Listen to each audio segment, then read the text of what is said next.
ओम नमः भगवते वासुदेवाय।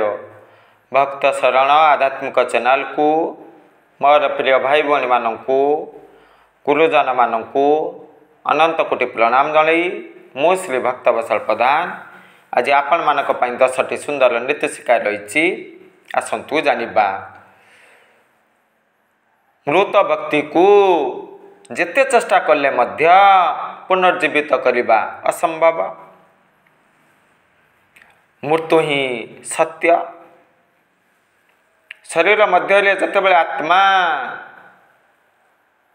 ए शरीर को त्याग करे शरीर सब हुए से आत्मा अमर सत्य शाश्वत चिरंतन ये सब कथा जानिबा दरकार।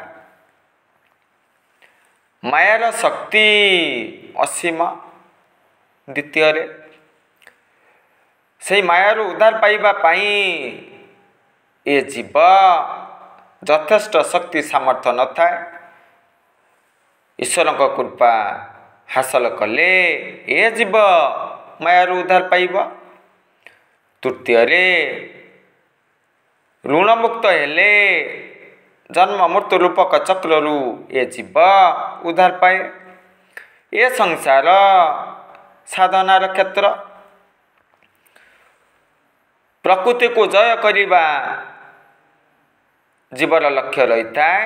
आशा रे चेष्टा करिता शेष रे प्रकृतिर अधीन रे जीव पड़े ताई माया अटे। ईश्वरमुखी होई गले ए जीव भव बंधन मुक्ति पाए। चतुर्थ जेतेबेले पत्रटी सुखी जाए वृक्ष त्याग करे कहीं सुखिला पत्र वृक्षर बुझ सदृश। ठीक से भाई भाव तुम्हें जदि क्या उपकार करून संसारी बंधु बांधव तुमको त्याग करदे। पंचम मुखा भद्र लोक ठारू मधुआ भल। मधुआ अभिनय करे ना जानी पारे ना मु कौन करुची ठीक करुची कि भूल करुची। मात्र मुखाधारी व्यक्ति कार्य हासिल करने किसी भी करें पछरु छुरी मारी पारे। तेणु एमानक ठारू सदा बेले दूरेबा उचित। षष्ठ एकतार शक्ति असीम। पांडव 5 भाई थिले ना एकता रही तू महाभारत समर प्रक्रिया विजय हासिल करते। सदा बेले एकता हासिल करने दरकार। व्यक्तिर मृत्यु हेले मध्य तार उत्तम चिंताधारा पुण्य फल जस कीर्ति सदा बेले जीवित रुए। एसब कथा आपण माने जानिचंती।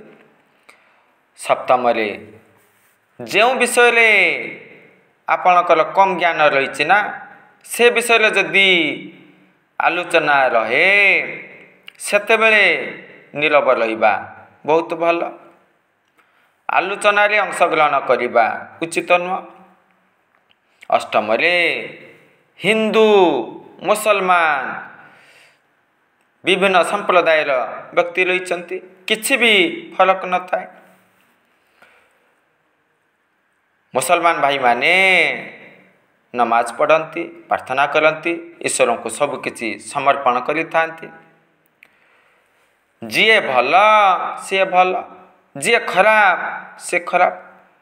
जाति वर्ण नहीं किछि भी फरक रहे ना ये सब शिक्षा हासिल कलु। नवम अल्प के संतुष्ट हवा दरकार।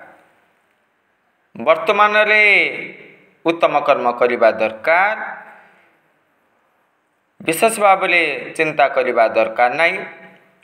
सत्व गुण को धारण करने ईश्वर ठारे भाव भक्ति रखा ये सब कले ये जीव परम सुख शांति हासिल करिता।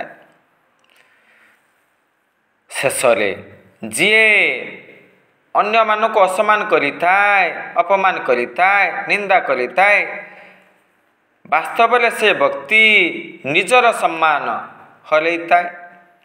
ଏସବୁ ସିଏ ଭୁଲିଯାଏ। ପୁଣି ଆଜିର ଲୋକମାନେ କ'ଣ କରନ୍ତି? ପରିସ୍ଥିତିର ବାହାନା ଦେଖେଇ ସମ୍ପର୍କ ତୁଟେଇଥାନ୍ତି, ଭାଙ୍ଗିଥାନ୍ତି।